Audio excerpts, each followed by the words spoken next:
നമസ്കാരം. ഇന്നത്തെ പ്രധാന വാർത്തകൾ. ഹൈബ്രിഡ് കഞ്ചാവുമായി പ്രശസ്ത സിനിമാ മേക്കപ്പ് മാൻ പിടിയിൽ. RG വയനാടൻ എന്നറിയപ്പെടുന്ന രഞ്ജിത്ത് ഗോപിനാഥനാണ് പിടിയിലായത്. ഇടുക്കി മൂലമറ്റം എക്സൈസ് കാഞ്ഞറിൽ നടത്തിയ വാഹന പരിശോധനയ്ക്കിടെ ഇയാളിൽ നിന്നും 45 ഗ്രാം ഹൈബ്രിഡ് കഞ്ചാവ് കണ്ടെത്തി. ഞായറാഴ്ച പുലർച്ചെ മൂലമറ്റം എക്സൈസ് ഇൻസ്പെക്ടർ കെ അഭിലാഷും സംഘവുമാണ് പ്രതിയെ പിടികൂടിയത്. വാഗമണിൽ നടക്കുന്ന അട്ടഹാസം സിനിമയുടെ ഷൂട്ടിംഗ് ലൊക്കേഷനിലേക്ക് പോവുകയായിരുന്നു രഞ്ജിത്ത്. ആവേശം, പൈങ്കിളി, സൂക്ഷ്മദർശിനി, രോമാഞ്ചം തുടങ്ങിയ സിനിമകളുടെ മേക്കപ്പ് മാനാണ് പിടിയിലായ രഞ്ജിത്ത്.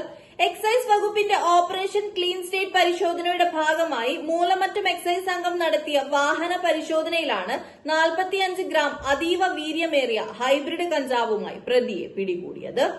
സംസ്ഥാനത്തെ ക്യാമ്പസുകളിലെ ലഹരിമരുന്ന് ഭീഷണി എങ്ങനെ നേരിടാമെന്ന് ചർച്ച ചെയ്യാൻ ഗവർണർ രാജേന്ദ്ര ആർ ലേഖർ സർവകലാശാല വൈസ് ചാൻസലർമാരുടെ യോഗം വിളിച്ചു. തിങ്കളാഴ്ചയാണ് യോഗം. കലാലയങ്ങളിലെ ലഹരി ഉപയോഗം തടയുന്നത് യോഗത്തിൽ ചർച്ചയാക്കും.